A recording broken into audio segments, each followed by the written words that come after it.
Onder het motto Together One World stuurt Stichting Global Exploration Limburgse jongeren de wereld in om kennis te maken met andere culturen en om ter plekke een steentje bij te dragen. Een van de bestemmingen dit jaar was China. Het is een grote stap van het Maastrichtse Sint Maartenscollege naar de Chinese Yangqing Middle School in Beijing. Maar een goed begin is het halve werk. En deze eerste kennismaking tussen de Limburgse en Chinese jongeren ziet er in ieder geval ontspannen uit. Exchange between Dutch and Chinese students. Do you like it? Yes, you enjoy it. Hoe leer je elkaar nou het beste kennen? Door foto's te kijken en gewoon gezellig te kletsen. Voor de meiden natuurlijk geen enkel probleem. En als de taalbarrière te groot is, dan is er nog altijd het woordenboek. Gelukkig. De volgende dag is het Schoonwaterdag. Een van de belangrijkste projecten die de leerlingen van het Sint Maartenscollege hier zullen uitvoeren. Thuis in Limburg hebben zij het water van de Geul onderzocht. En vandaag gaan ze dat vergelijken met het water uit deze Chinese rivier. Wat we nu aan het doen zijn is een monster nemen van het water van de rivier. Daarmee kunnen we dadelijk in het lab op school de biologische waterkwaliteit bepalen. Dat houdt in welke stoffen er in het water zitten en de biodiversiteit van het water, het aantal verschillende diersoorten in het water. Terug in het lab, in de klas dus, onderzoeken de wetenschappers in spe de resultaten. De conclusie? Het water hier in Beijing is veel meer verontreinigd dan het water in Limburg. Please have your attention. We're gonna calculate your ecological footprint, and that's how much space on Earth you use for your living. De footprint is, zullen we zeggen, hoeveel energie jij vergt van de wereld. Bijvoorbeeld wij hebben in Europa, we gebruiken een magnetron, we hebben heel veel elektrische middelen om ons leven beter te maken en met douchen heel erg lang. En in China is het heel anders. En nu zijn we dus allebei een soort van een test aan het invullen. En daarbij krijg je dus te zien hoeveel punten jij hebt nadat je de test hebt ingevuld. En hoe meer punten jij hebt, hoe meer energie jij vergt van de wereld. En ik heb net al gezien, zij is nu nog bezig, maar zij heeft nu al een veel lager aantal dan ik. Zij gebruiken de helft minder energie dan ik. Aan het einde van het verblijf aan de Yangqing Middle School is het tijd voor wat fun op zijn Nederlands.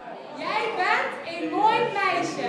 And if you want to say you are a beautiful boy, you say jij bent een mooie jongen.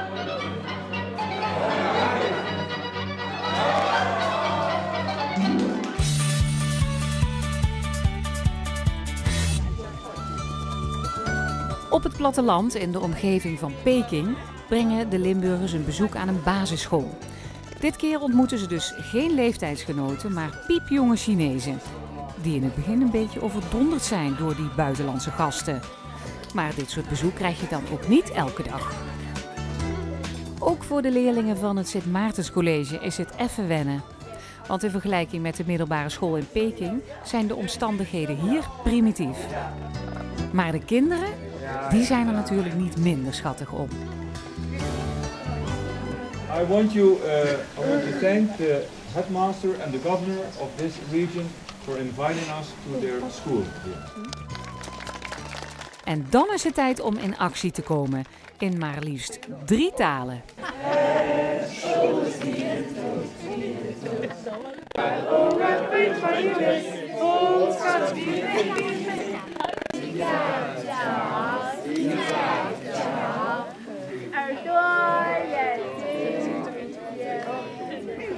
De stemming zit er al gauw in.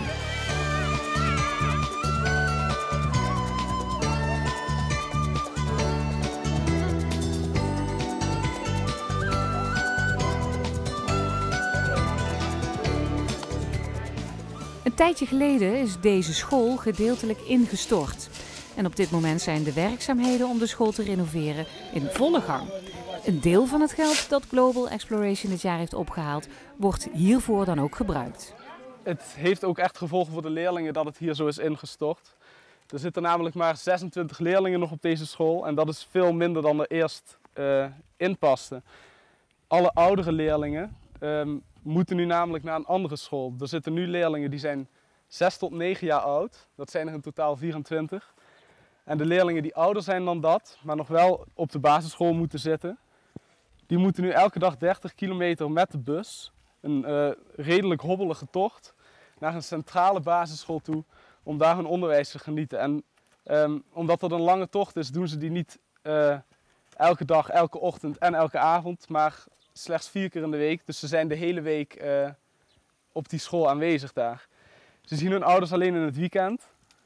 Wat voor de kinderen van die leeftijd natuurlijk echt niet zomaar iets is, maar gewoon verschrikkelijk. Want het zijn jonge mensen. Een helpende hand is hier geen overbodige luxe. En dat is tenslotte waar de Limburgers voor zijn gekomen. Het is allemaal een beetje futloos tot nu toe. Maar door middel van een wallpainting gaan we het hier allemaal wat vrolijker maken. We maken tulpen, molentjes, zonnetjes en nog een aantal andere Nederlandse dingen om het hier wat op te vrolijken. Aan de slag dus.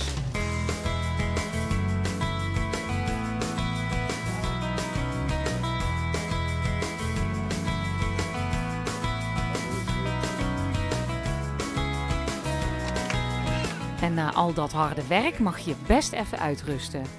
Dat is nou nog eens een welverdiende lunch.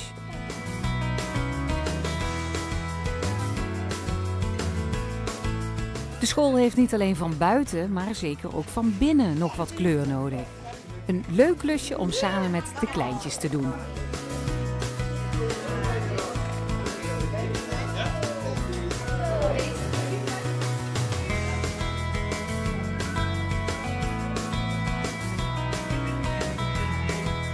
Niemand kan nu nog ontkennen dat Global Exploration deze school heeft bezocht.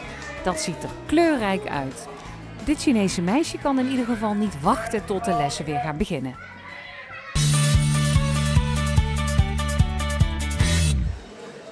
Het motto van Global Exploration is Together One World. En daar horen ook mensen met een beperking bij. Vandaag bezoeken de Limburgse jongeren onder andere een leer- en werkplaats voor gehandicapten. In dit naaiatelier maken ze allerlei soorten textielproducten die vervolgens worden verkocht. Het was heel gedetailleerd borduurwerk, vond ik zelf, handgemaakt. De lerares maakte eerst op een vel, deed ze, zeg maar, tekende ze wat er geborduurd moest worden of dat werd geprint, ik weet niet precies. Maar in ieder geval daarna ging zij dat helemaal borduren. Nou, dat is natuurlijk een indrukwekkend langzaam werk, maar wel heel specifiek en mooi. En ja, het is wel zo, dan hoor je natuurlijk van dat ze alleen maar dat borduren dan doen. En dan 10 uur per dag, dan heb je toch zoiets van, ja, het is zo mooi wat ze maken, maar is dat het dan? Snap je? Dus het is een beetje een dubbel gevoel. Het zijn nu nog alleen maar lappen stof.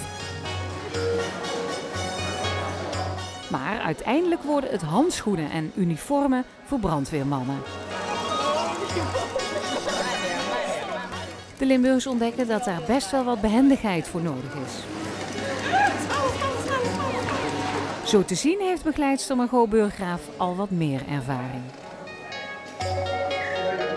Dat je klein moet beginnen, weten ze hier in China ook. En dus hoeven de leerlingen van het Sint Maartenscollege niet meteen een heel uniform te naaien. Dit is al best een uitdaging. En het resultaat ziet er niet verkeerd uit, toch? De Limburgers nemen geen afscheid zonder eerst hun klompendans te laten zien. Even gauw omkleden.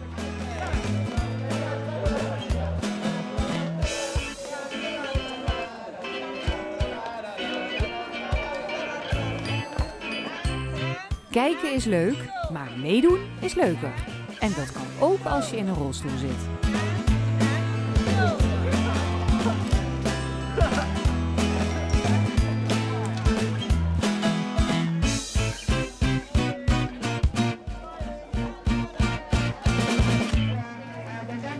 In de plaatselijke dovenschool is de ontvangst al net zo hartelijk. Hoofd, schouders, knie en teen blijkt een goede binnenkomer.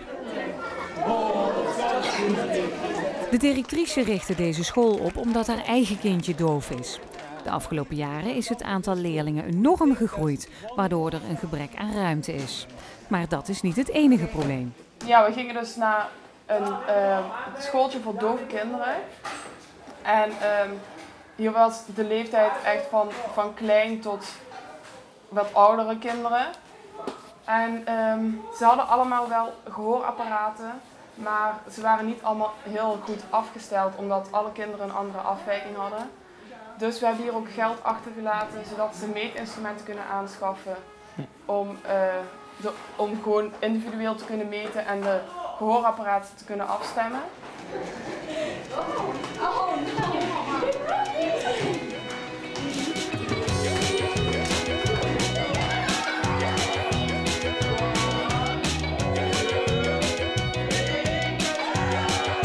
Hoe communiceer je nou met dove kinderen?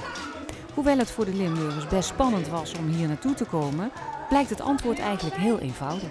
Ondanks dat ze niet konden praten, was het gewoon heel leuk om te zien, want ze vonden het wel allemaal superleuk. Ja, ook gewoon hele simpele spelletjes zoals knipoogje doorgeven of zo doorgeven of met een bal overgooien. En je ziet gewoon, die kinderen hebben echt de dag van hun leven.